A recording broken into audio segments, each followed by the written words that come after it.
Welcome back. Okay, good. I did start recording. Welcome back to another, and that's the wrong title. Welcome back to another SCP Files Unzipped podcast. I'm back with Keyshawn and Turnup. Hello. Hello. They say hello. Yes. Keyshawn does some animation stuff. His link will be in the description down below. If this is your first podcast with us, well, welcome. This is pretty much how it is every single time. I have to go on a trip. Just so you Yeah, it's not getting any better. I'm joking. Joking. Jesus. We're talking about some Fear and Loathing in Las Vegas type crap. But anyway, this is your first podcast with us. It's Turnup's right. This is not going to get any better. This is going to be how it is the entire time. So deal with that. And here we go. We're going to be talking about some fun SCPs, discussing them, talking about why they're interesting or why they suck, or pretty much just talking. And if you're here for that, cool, stick around. If you're not, well, I guess it's your time to leave. Anywho, let's jump right into it. So, what do you guys think is the first SCP we're going to be discussing today? I don't know, Andrew. What is the first SCP that we're going to be discussing today? No, you have to guess. All right, So- it's redacted. I'm joking. Turn up, you guess. 0379 or whatever. I don't know. You know, all the ones I mean- that start with 0 only have 2 digits afterwards, right? Oh. Yep. That's how you know I'm great at SCPs. Anyway, we're going to have a great time today. The first SCP we're going to be talking about is SCP 2009. Turnup, would you like to tell us about SCP 2009? I have no idea. Okay, this SCP is known as Thomas Hoang. Huh. Okay, moving on to our next SCP. I should do that one of these times. Like, if someone's like, that's my favorite SCP, I can't wait till we talk about it. Just move on as soon as I mention it. As you can see, Andrew is a king at trolling the audience. But anyway, Keyshawn, do you know anything about Thomas Hoang? Nope. The only names that I know in the SCP other than doctors is a guy named Joe Schmo and Cousin Johnny, and they're both terrifying. Stop spoiling things. Anywho, we're going to be talking about Thomas Hoang right now. SCP 2009 is kind of a designation for two anomalous entities referred to as 2009-1 and 2009-2. 2009-1 is an anomalous male humanoid capable of asexual reproduction by means of spores. And that is our boy, Thomas Hoang. So he's a mushroom. Yes, it's very similar to orcs in 40K. Huh. In every aspect, or just that? Literally just that. Okay, thank God. Okay. Thomas Wang out here rewriting reality with a single thought.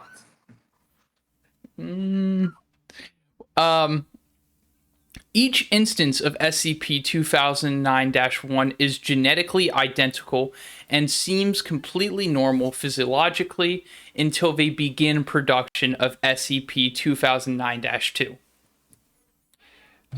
If SCP-2009 finds itself in an area where the temperature exceeds 20 degrees Celsius and the humidity exceeds more than 40% for more than 5 days, SCP-2009 will locate a dark area adjacent to a highly trafficked areas, so such as like sidewalks, basically where people go like often. So this may be in a basement of a office building or a parking garage next to a highway, something like that. And then it will swell its body into thin chitin-based hairs These hairs are used to anchor itself to nearby walls and, if possible, draw limited sustenance from them. So if there's walls or trash or cars, it will just anchor himself to it, and then it will start attempting to take nutrients from it. Blah, blah, blah.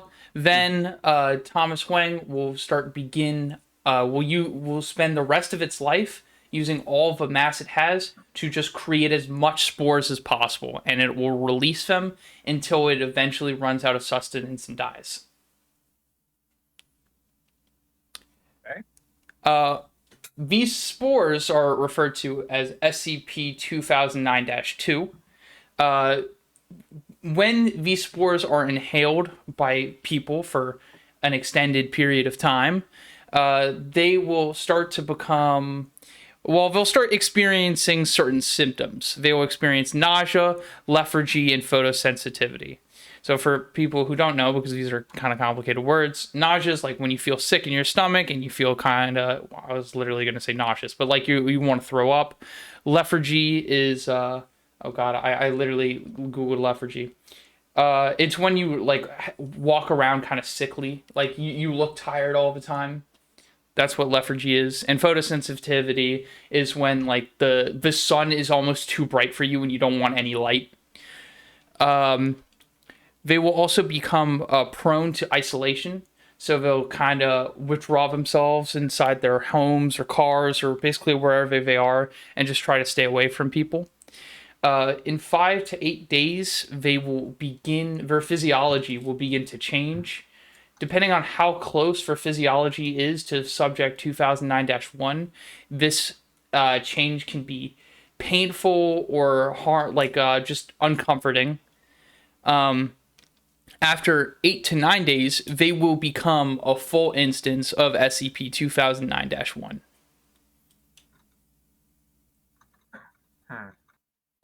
So, basically, spore people. They were discovered in a town in Missouri, and basically, the SCP organization caught wind of it because it seemed like an unknown pathogen was like sweeping this one area.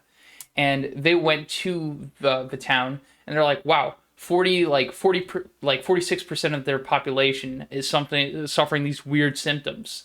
So by the time they realized what was happening, it was way too late. Like there was a bunch of Thomas Hoangs just everywhere. No one knew what was going on, and then the SCP organization ended up burning down the entire town. And taking a few instances of SCP 2009-1 into custody for interview sake. They tend to burn a lot of infestations, understandably so. And of course, this had to happen like Missouri. Well, it's like the only place you can burn and no one cares about. That's a joke. Not funny. That's just not funny. Yeah, not funny. Says the guy who's laughing. Yeah, totally not funny. Anywho. I guess we can read the interview logs for SCP-2009. So I did it with Keyshawn last time, so it's Turnip's turn. All right. So I will send you the link. There you go.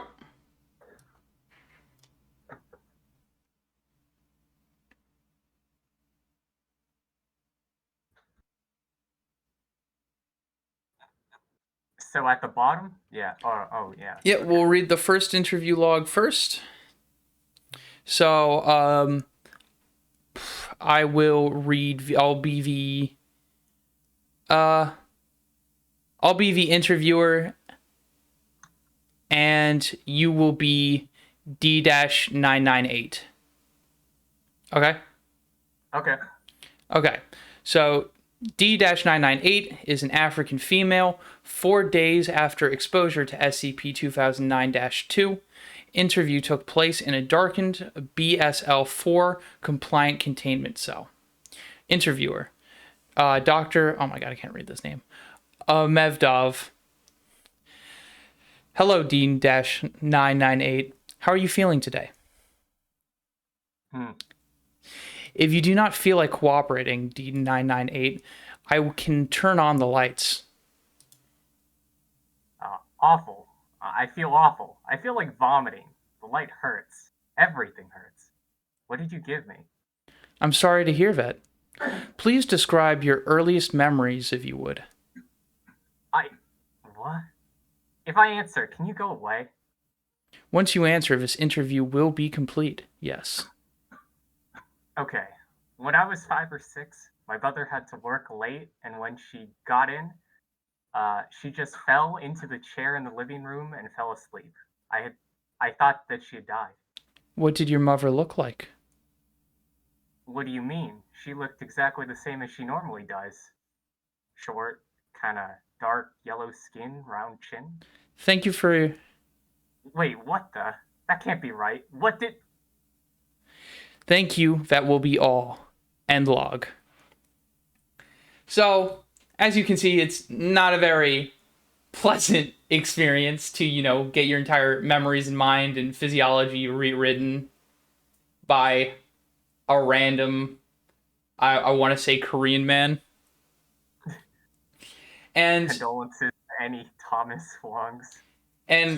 Thomas Wang, like each instance, like has a full memory. I think originally, like he thinks he's from like California, and like he's like an actual person. Like he doesn't know what the hell's going on either.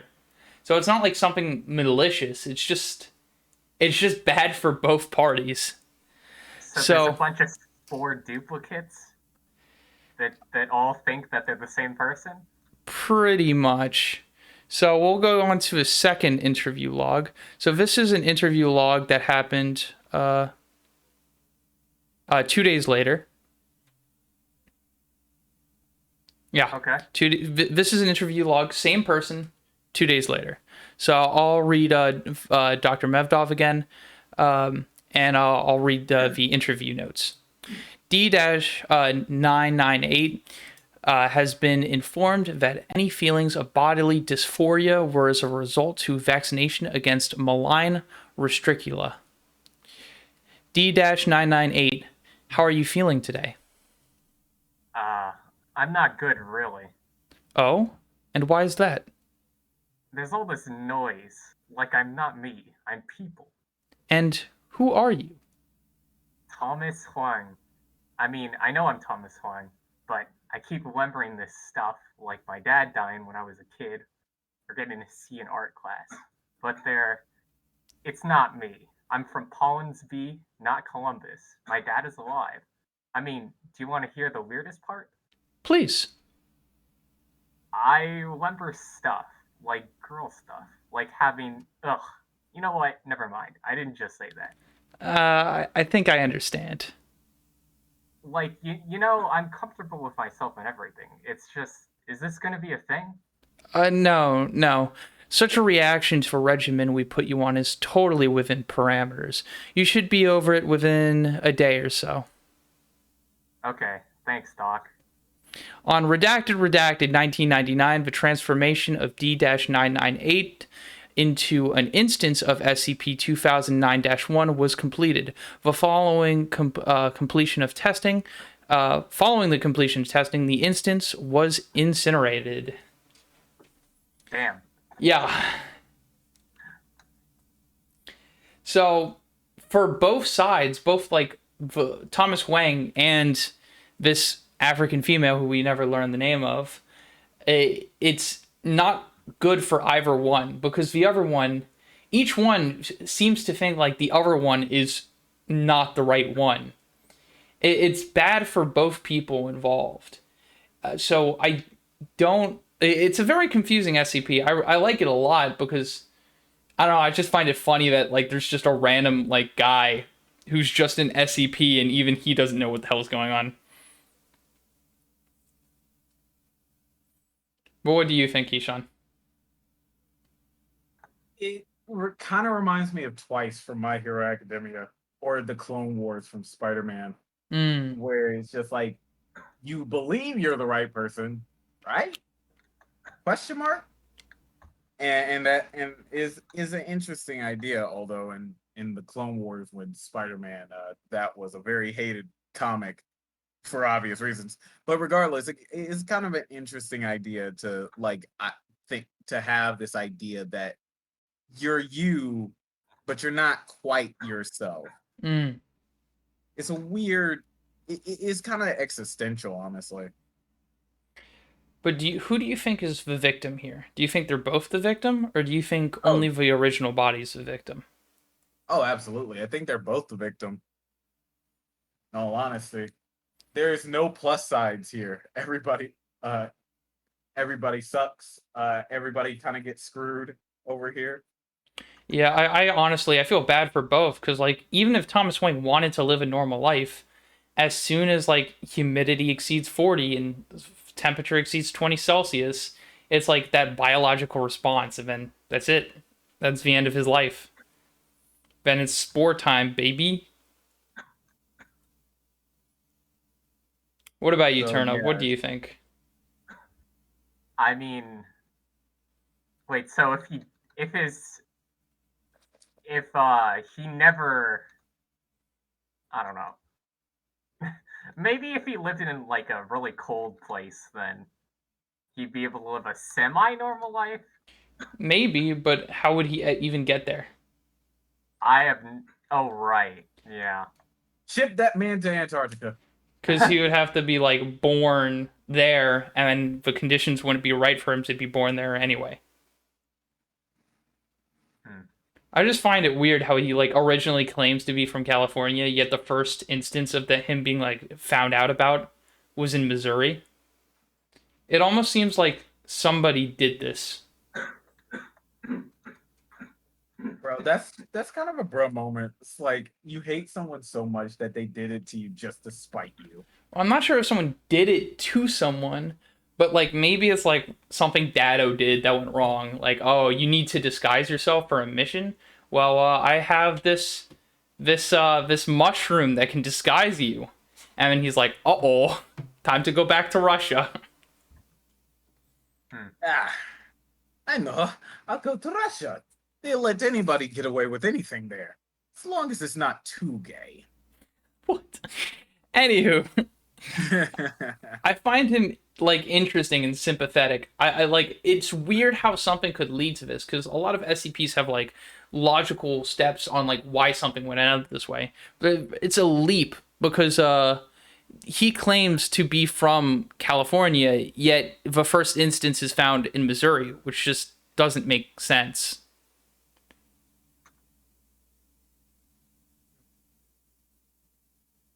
Much like the rest of the SCP Foundation, explaining.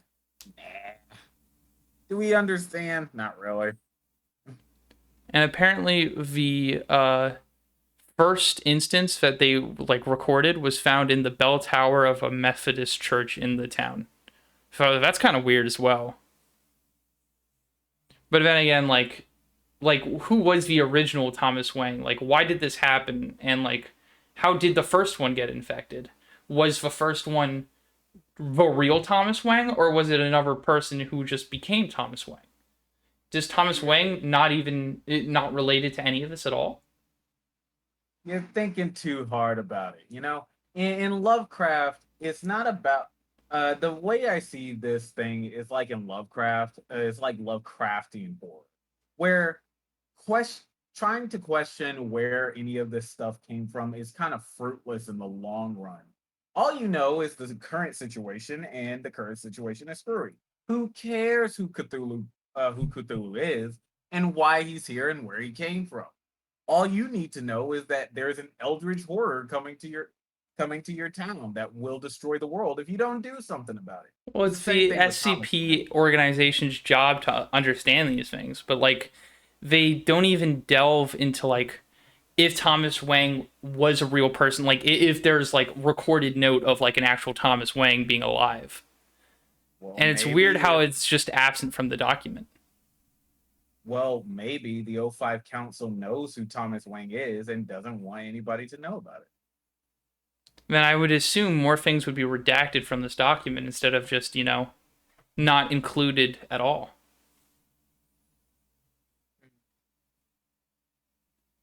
Well, maybe it's the good thing that we don't know who Thomas Wang is.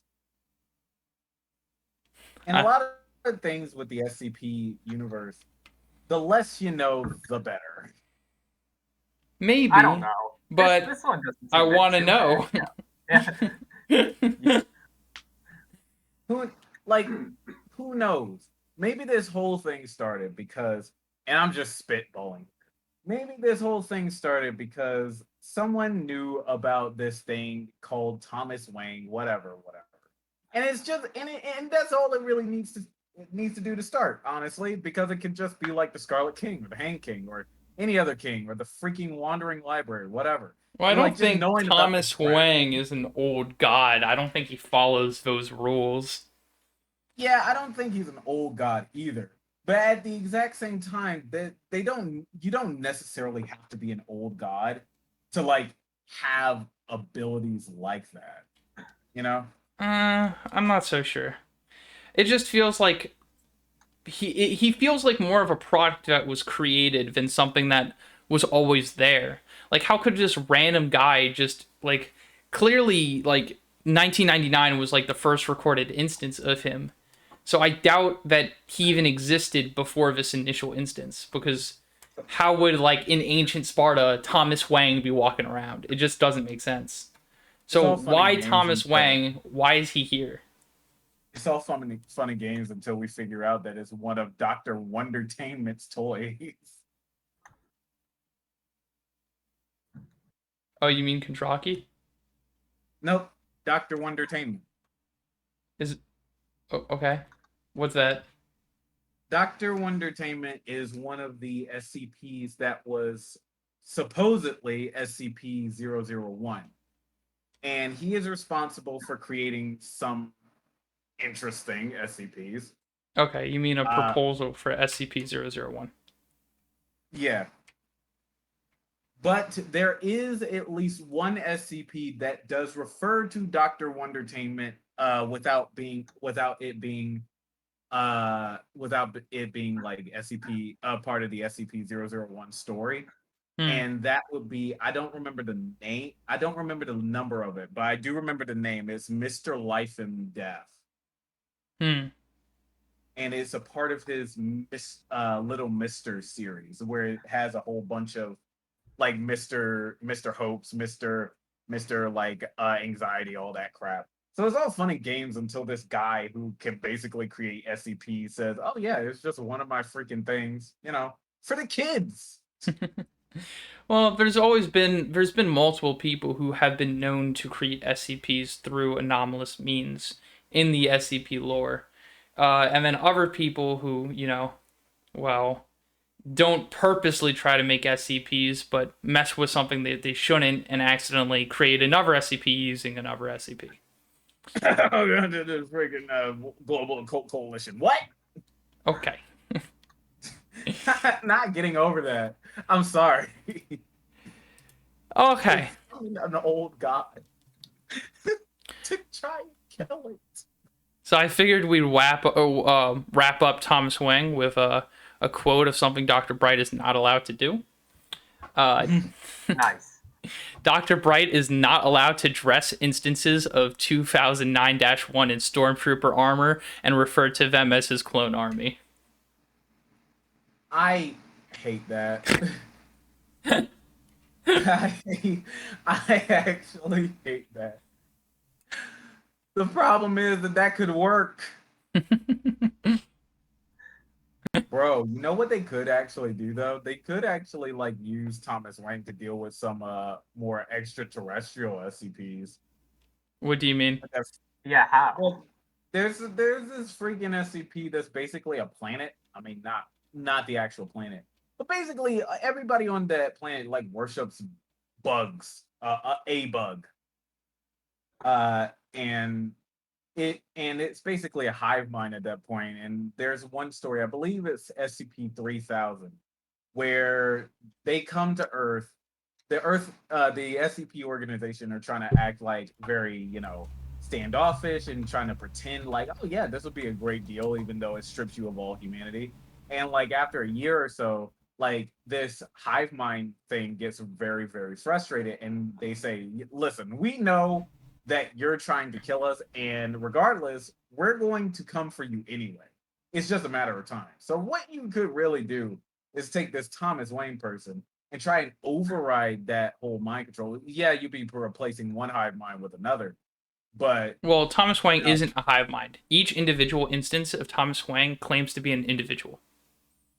okay. Well, still, you kind of be replacing one parasite with another. I know he's not technically a parasite, but he might as well act I like just it. think that might be too risky because Oh yeah, 100%.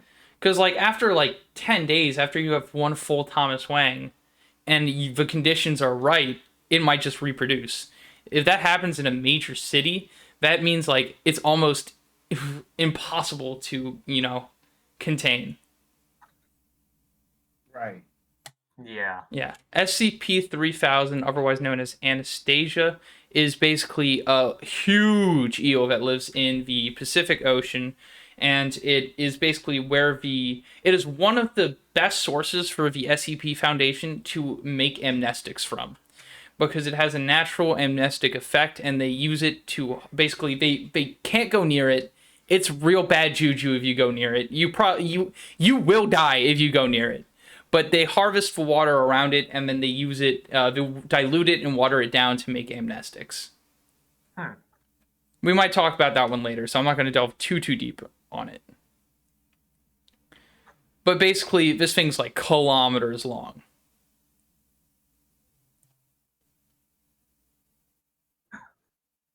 It might be constrained as an old god. It has interesting properties.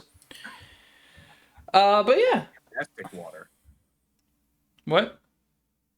None. Continue. Okay. We'll move on to our next SCP. Keyshawn, what's the next SCP? The next SCP is SCP-6000. No. Turn up. What's the next SCP? Carl, clearly. Now I kind of want to make it Carl.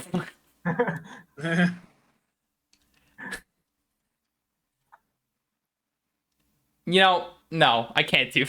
Next time for sure. The next SCP we're doing is SCP-1504, otherwise known as Joe Schmo.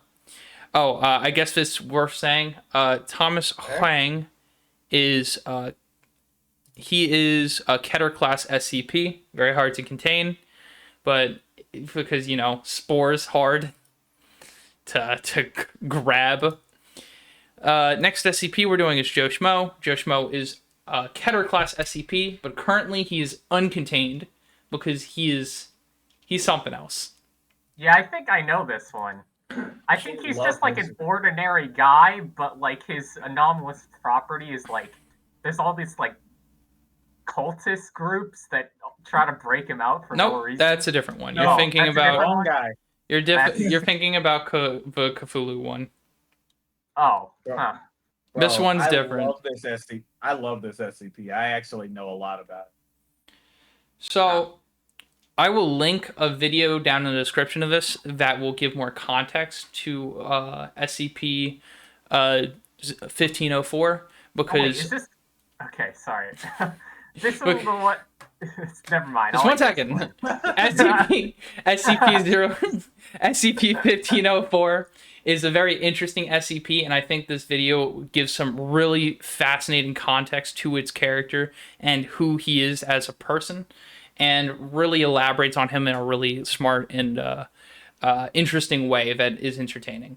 So it's like 11-minute video. I think it's made by SCP Animated, SCP Animated Tales from the Foundation. And their video will be linked in the description down below. It's original content, so it's not 100% canon, but nothing is in SCP. And I think this does a really good job at showing what kind of person this would create. Okay, so let's jump right into it. Yeah. Item description: an unremarkable man who is not able to be harmed. So I think it's worth reading. I'm literally just going to read out its what's called wiki page, because its wiki page tells a story. And you kind of have to go in order for this one. So I will have Keyshawn help me with this. Oh, junk. Because Turnip read the last one. Of course, you grabbed the man who's eating, but okay. There's only 3 people here. I Don't remember worry why I about didn't. Clearly, I didn't remember Joe Schmo because of his anomalous property. Clearly. Yeah, that was the Well, thing, right? Yeah, I definitely. actually do love Joe Schmo. Joe Schmo is a great guy. Do you want to be Joe Schmo or do you want to be Dr. Lloyd? I can be Joe Schmoeth the third. Okay. So on the document, there will be things that say level 3 access required, and you click them and then they open up the logs. So there should be 3 yes. that you click. Click the first one at the beginning. I have clicked the first one. Okay. Begin log. What is your name? I don't remember. Joe something. Okay. Now, what year were you born?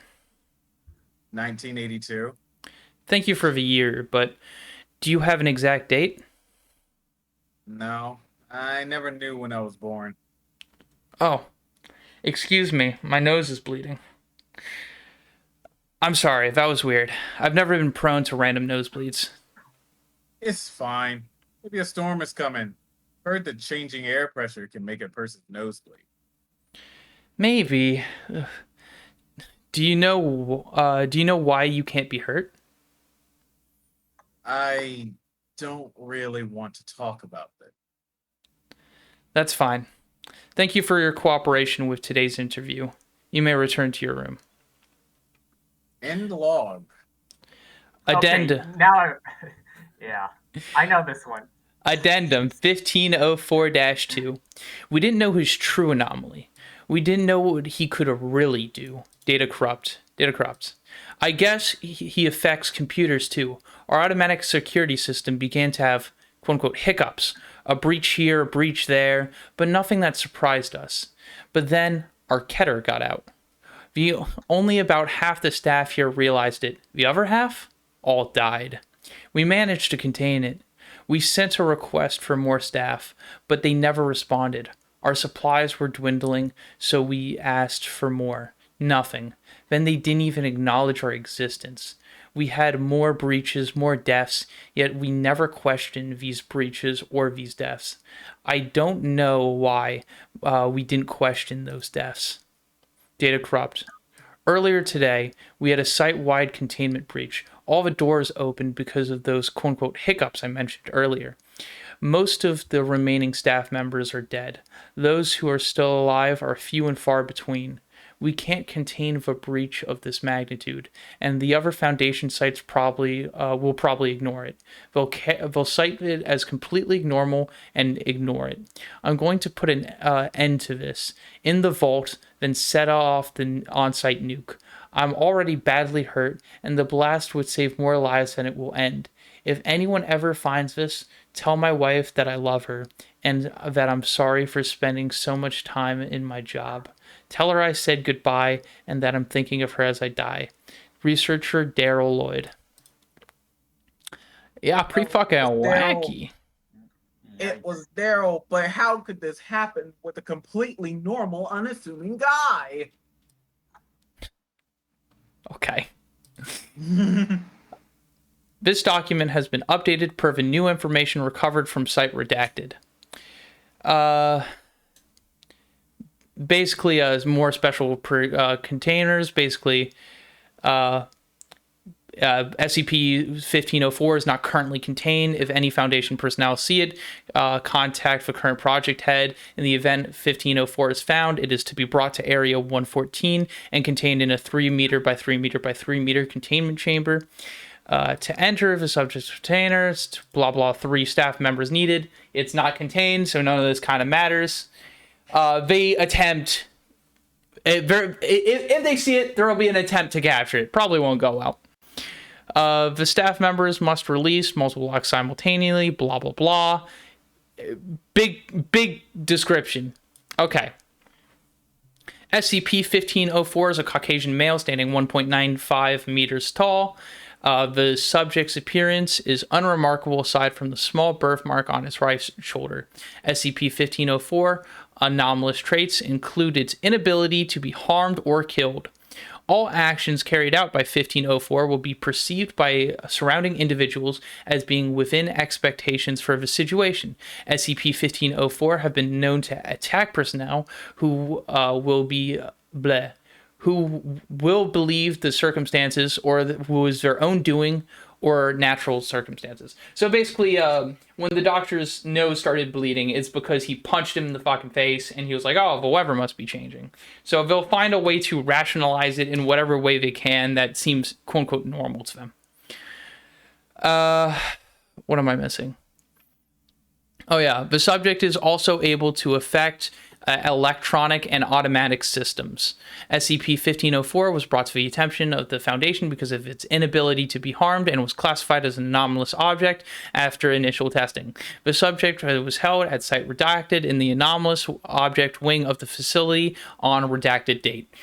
A site-wide security failure and subsequent containment breach resulted in the on-site nuke warhead being detonated. SCP-1504 was declared missing after a search of the site did not reveal a confirmed death. A low-priority search was issued, but was soon raised to high priority after the above document was found. MTF ETA-6, aka Awareness Filters, was formed to find SCP-1504. Addendum. After being further analyzed and set through multiple filters, it was discovered that SCP-1504 responses were different from what was previously recorded. The document has been updated to include these responses. Interviewed. SCP-1504. Interviewee, Dr. Lloyd. Forward. SCP-1504 has been questioned on his background. What is your name? Going to tell you. Well, just ignore me. Okay. Now, what year were you born? Told you. You wouldn't even notice if I punched you in the nose. Thank you for the year, but do you have an exact date? I didn't give you a freaking year. Hey, Doc, watch this. Oh, excuse me, my nose is bleeding. I'm sorry, that was weird. I've never been prone to random nosebleeds. It's because I freaking punched you. Maybe. Do you know why you can't be hurt? I could say anything. I could do anything. Oh my gosh. I could say that I'm going to have relations to kill your wife and you wouldn't even notice. Heck, I could actually do that and you wouldn't notice. I'm living in a virtual torture because I can't die. I'm gonna step outside this room and take the guard's gun. I'm gonna shoot myself with the gun and nothing is going to happen. Do you know what it feels like to be in a room crowded with people and they all ignore you? Do you know how torturous my life is? I want to die. That's fine. Thank you for your cooperation with today's interview. You may return to your room. End log. So, what do you think, Turnip? I didn't notice anything strange. Okay, all jokes aside, that's pretty depressing. Yes, Joe Schmo is a fascinating SCP. Joe Schmo, well, very sad, but he lives his life in complete isolation from all of humanity. And even worse than that, no matter how hard he tries to connect with anyone around him, no matter how close someone tries to get with him, they will never understand who he truly is. Oh, I forgot to change the picture and the SCP number when we switched to Joe. There we go. No matter how close people try to get, or he tries to get to someone else, they will never know who he truly is because they physically can't get close to him because his anomalous property keeps people at arm's reach. And nothing he does has any consequences on the world around him. He views himself as human, of course, because every human has their own faults, but he views himself as completely alone in the universe. He can treat anyone however he wants to. He can literally steal camera from a baby and curb stomp a dog, and people won't even bat an eyelash. because their outward perception of Joe is completely different to what he's actually doing. His ability to manipulate electronics and other stuff makes him pretty much incapable of the world stopping him. No bank systems or security systems can stop him from doing anything.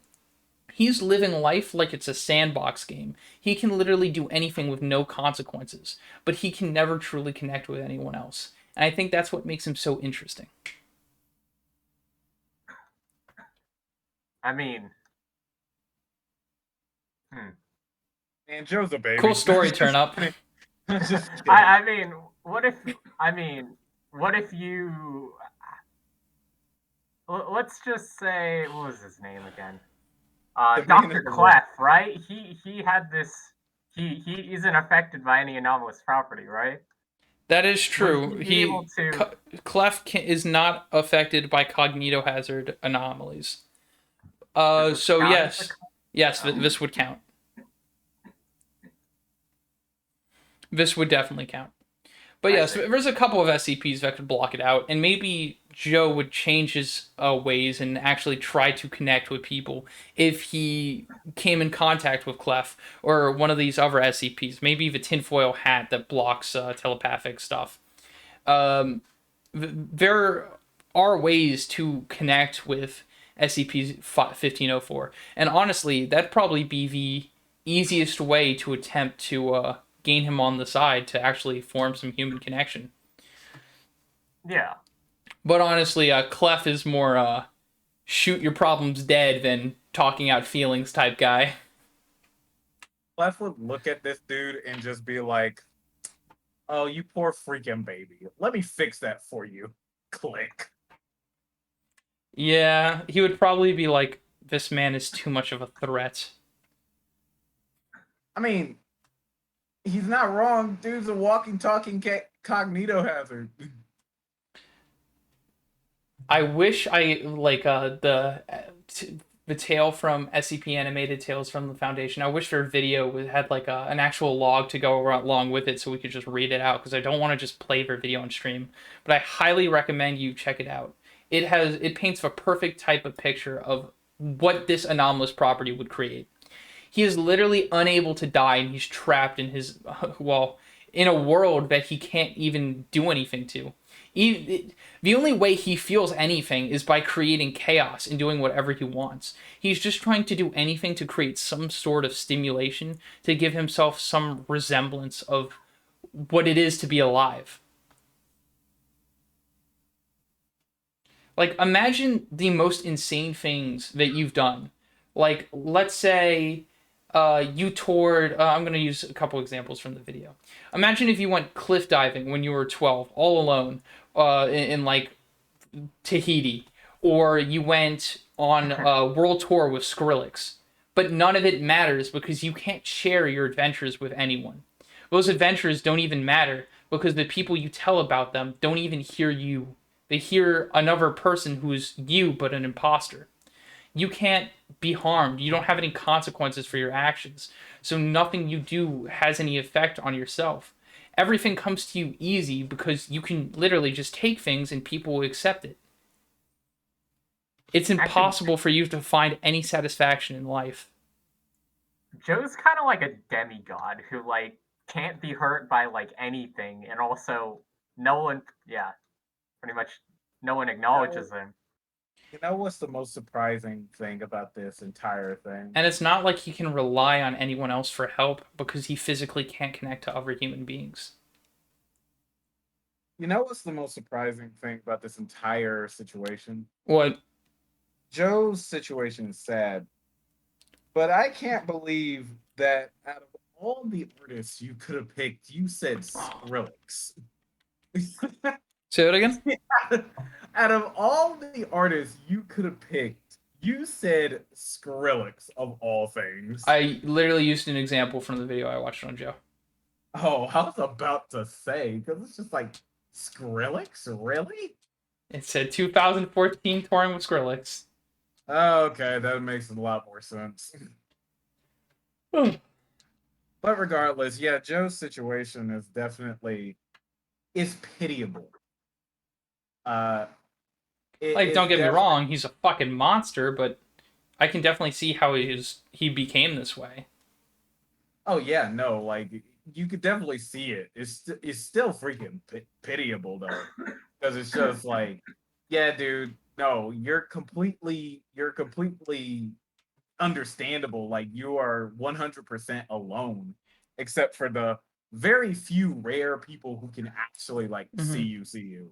And But at the exact same time, it's just like you're a terrible person.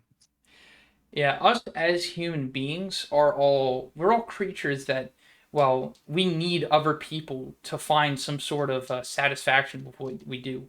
No matter how much effort we put into anything, having someone give any bit of a semblance of them caring about what we do or showing pride in what we've done or any bit of impressed or even the opposite or people being disappointed in what we do, that gives us an endorphin rush that shows us that we are there, we are present on this planet, and we matter. But not being able to get anything from any person, even if you walk up to someone and yell in their face and attack them, they still have no response to you. They don't acknowledge you as a person. They just talk to what they assume is you, but it's not. It's just an imposter wearing your body. Hey, we're getting more existential now up in here. Well, I literally find Joe Schmo to be like a deeper character than like Saitama. Like He's like, they're both they're both pretty similar. Like they live in their own worlds where they are literally on top of everything. But at least Saitama can rely on others for help and can change as a person because of the connections he's made. That's something Joe Schmo, likely in his entire life, will never be able to experience. And Joe Schmo can't even end his own life, so he's stuck in this continuous torture. Yeah, it does suck for Joe. Like it's definitely a torture all on its own. Like and you can't help but feel bad for the guy. Oh yeah. But You at the same can't. time, he's a fucking monster, bro. Oh yeah, 100%. But at the exact same time, it's just like I could not imagine like ever being because regardless of what people say, I'm gonna say something. It's just like yeah, it's like I'm gonna say I couldn't imagine never being heard, and it's like yeah, as much as people say I'm not being heard or I'm not being heard, you are being heard. It's just that it's that people will have a response that'll basically tell you that they don't care, Mm. right? That's the difference. In our world, not being heard basically means that people don't care. But in Joe's world, not being heard means that it's not even a reaction. It's not even like a semblance of any sort of particular opinion. It's just you're invisible, like you're a ghost. Like there's no point of you even being there. There's no point in your existence. You could do terrible and good things, and no one would recognize you for it, even no matter how much you did it. And Like you could be a even good when person. you lash out, it still has no effect. Right, exactly. And then the worst thing is that and I think that this is the worst the most terrible thing is that even if you were to go as extreme as Joe wanted to, it still wouldn't matter at the end of the day because no one would give you the time of day. Like no one would actually be there. No one would acknowledge your existence. And It wouldn't so change anything. exactly. And so it's just like you would stumble further and further down the rabbit hole of madness until you reach the conclusion that you are truly and well put alone. Which is Like why there he, revels in chaos, because it's pretty much the only thing that makes him feel. pretty much. You know, Joe Schmo's. Oh, sorry. he kind of reminds me of the disappearing man in SCP. Uh, and that's a guy who kind of got screwed over. Not to give too much away, but basically, whenever this guy doesn't do something to basically acknowledge his own existence, he will start to disappear from the fabric of reality. Mm. Uh, and it kind of sucks because because of his anomalous properties, like even if he does things to other people, like it got so bad for him to the point where when he literally did nothing but sit in a chair after 20 minutes, the researchers couldn't even recognize the chair that he was sitting on. Like they mistake the chair for the disappearing man, and it's just like, dang.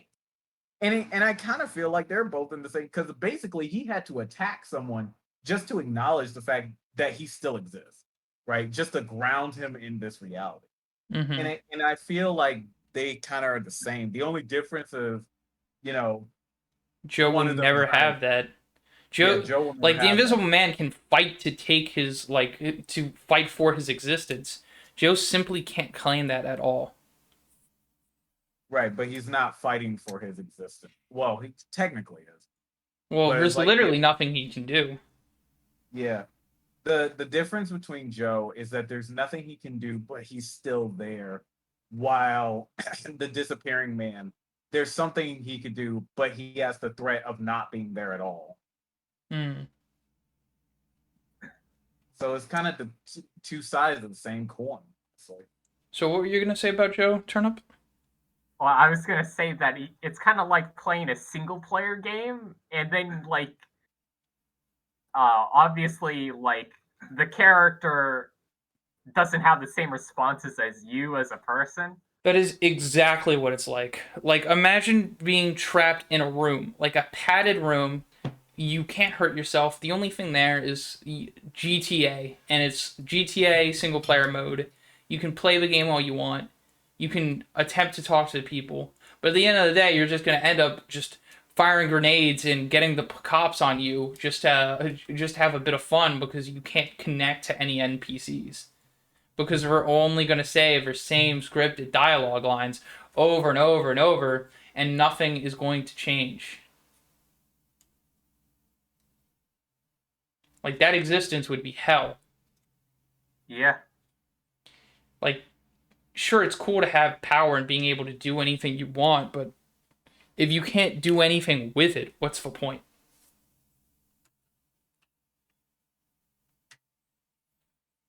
Anyway, just pretty interesting. Which SCP did you like more, turn up? Thomas Hoang or Joe Schmo? They're both they're both really good. But I think, I don't know. I kind of like Thomas. Hmm. I mean, Joe is pretty depressing, but like, there's not much you can really do for him, is there? Well, aside from like what we just mentioned about like getting someone who can actually process those sorts of anomalous properties, but like that's about it. Mm-hmm. Who do you think's more tragic, Joe or Thomas? Uh, hmm. Definitely Joe. Definitely Joe. Yeah. At least Thomas gets to die. Like, at least he doesn't have to be in that sort of torture. Like, it's like purgatory for Joe. Your actions don't matter, Joe. You cannot die. You know, at some point you gotta kind of think about like it, you kind of have to think about maybe someone did that crap on purpose. That's the perfect torture.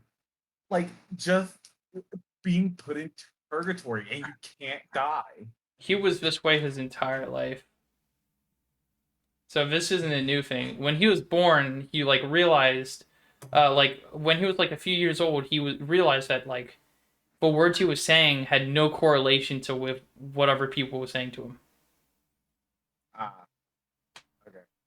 But still, that would kind of that would be a terrible fate to have. Like, that'd be a terrible punishment to give out. Like Like, his you parents live. thought like he was like the perfect child, but his actions were literally the opposite. He could take and steal literally whatever he wanted to, and he would, but he would only be regarded as this perfect child. So he would never be treated for who he is. Only someone he would never was.